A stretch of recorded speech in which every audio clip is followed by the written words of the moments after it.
Hello, welcome along to Sportsbet TV with me, Paul Alster, here with you, looking ahead to Saturday, the 3rd of August, which is the final day of Glorious Goodwood, where it's been really glorious weather and some tremendous racing along the way as well.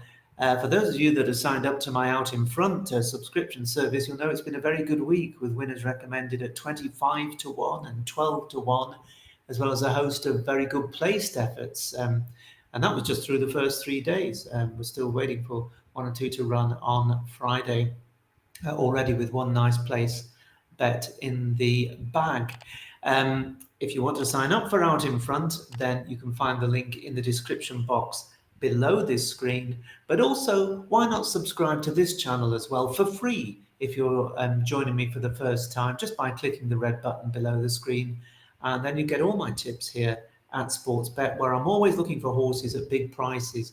And believe you me, I've got two really big price recommendations this Saturday. So without further ado, let's crack on. Of course, the big betting race of the day is the Stewards Cup at Goodwood, 3:35, 28 runners, a cavalry charge, uphill for 100 yards, then downhill all the way to the finishing line. It's going to be fast and furious. The course record could be in jeopardy, I suppose, on what is very quick ground, 28 runners.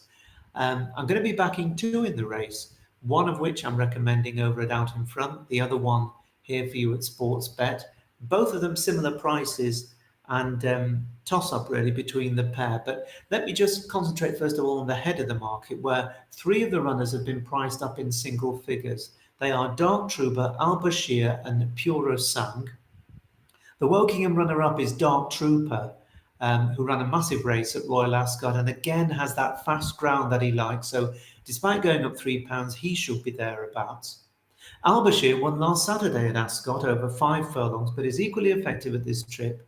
He's picked up a £6 penalty though for that, and that could just scupper his chance, even though he loves the fast ground, as he showed last season when he dead heated with Summergand at York. And of course, Summergand running again in this race, a race he's won in the past. He's one of the great old stagers of sprint racing. But of the three market principles, I think that Andrew Balding's runner, Pure Song, strikes me as a possible major contender. He's having his first ever run in a handicap, and he's been taking on top quality sprinters both last season and this at up to Group 1 level. So this will feel a very different level for him, Pure Song. Now, I'm not going to go through too many horses here. There's too many with chances, but among a host of horses with a chance, I think John and Thady Gosden's Mustab Shear, who's dropping back to 6 furlongs for the first time, having been campaigned over further, is interesting. He was a good fourth at Royal Ascot over 7 furlongs in the Buckingham Palace handicap behind English Oak, and I think they'll just allow him to bowl along this time and see if he's quick enough. One horse who's definitely quick enough is Lethal Levi for Carl Burke, who's got plenty going for him. He loves this fast ground. He likes to get out quick, and that early downhill run will see him really stretching them. So he's going to give his followers a good run for their money, along with the ultra-consistent big race handicap specialists, Apollo 1 for Preeta Shiralambus and Rohan for David Evans. These are the type of horses that are probably going to be bang there inside the final furlong. But to my selection, and in such an open race, you can't be overly confident about anything. But John and Thady Gosden have a horse in this called Cover Up for Godolphin. Kieran Schumacher is on board. He's rode a winner was it today or yesterday? It's all a blur now. But this Cover Up was very progressive through the winter on the all-weather tracks and into the spring. And he ran far better than his 11th place in the Wokingham handicap at Ascot last time indicates, because he completely missed the break that day. And he's a horse that likes to be more or less up with them. And had he jumped off on terms, I believe he would have been very close to the places at least, because he was made a big effort to get to them between the 2 and the 1. I think his high draw that he has on Saturday might prove to be a positive. And he's my recommendation here at Sportsbet at 25 to 1 each way, and that's for 6 places, and that's with most firms that I'm seeing at the time of this recording. So Cover Up 25 to 1 each way to win the Stewards Cup.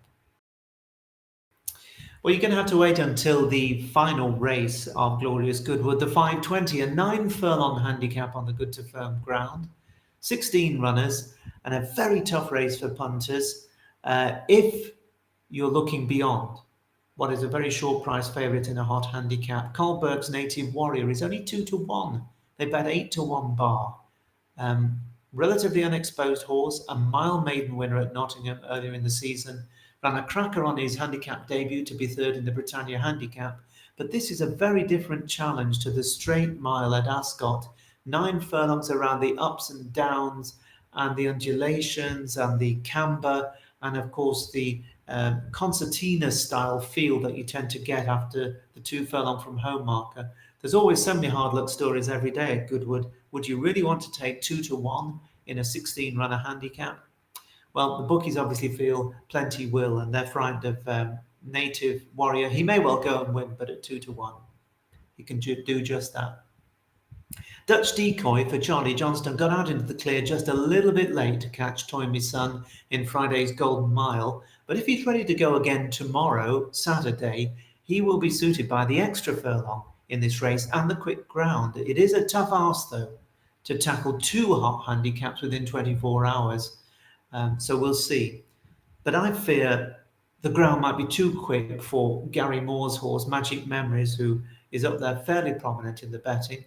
But Owen Burrows' Rowaye was a good fourth on fast ground at Royal Ascot on her penultimate start, so the conditions should suit her ideally, and I think Rowaye is one for shortlists.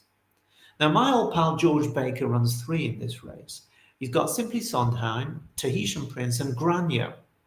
And it's Grania with Charles Bishop on board that I think might just prove the value of George's trio. Remember, George has made a bit of a speciality of winning decent races at big prices. Of course, he won the Hunt Cup at Royal Ascot quite some years ago now with Belgium Bill. He's had winners at Glorious Goodwood, 125-1 winner he had a few seasons ago. Only recently, last week, it might have been, he had a 66-1 winner. So he's no stranger to sending out horses winning decent races at big prices. And I just feel that Grania will be the value in the race following a pipe opening first run of the season at Kempton a month ago. Now that run came after he'd been given a break after what was essentially an unproductive spell in Bahrain. Not every horse takes to the lifestyle out there in the Gulf, and he was one horse that didn't seem to really thrive there. But last season, when things fell right for him, he was very, very useful in this kind of level, especially when allowed to lead, as he did both at Kempton and Sandown, winning decent races. And then later in the term, you may recall the Cambridgeshire Handicap at Newmarket, where he was drawn on the far side, which essentially was the wrong side of the track. And he blasted away and was still going great guns into the final furlong until it transpired, of course, that he was on the wrong side. He still was beaten less than 5 lengths. So I think with that first run of the season under his belt, he's been given a proper chance by the handicapper, and he's 50-1 each way. 5-0, 50-1 each way for 5 places with most firms at the time of this recording. And I just feel Grania's been overlooked, and I'm hoping he's going to outrun those odds. Even if he gets a place at those kind of odds, it's 10-1 the place, and that would be very nice. But he is a horse with a touch of class, and it wouldn't surprise me to see Grania run well. So those are my 2 for this Saturday. If you're looking for 4 more, then check out in front and click on the link in the description box below my screen, and you can consider joining us at a service that's had 25-1 and 12-1 winners already at Goodwood and Galway this week. Anyway, that's it from me for this weekend. I'll be back same time next week. Enjoy the weather and have a great weekend. Bye-bye.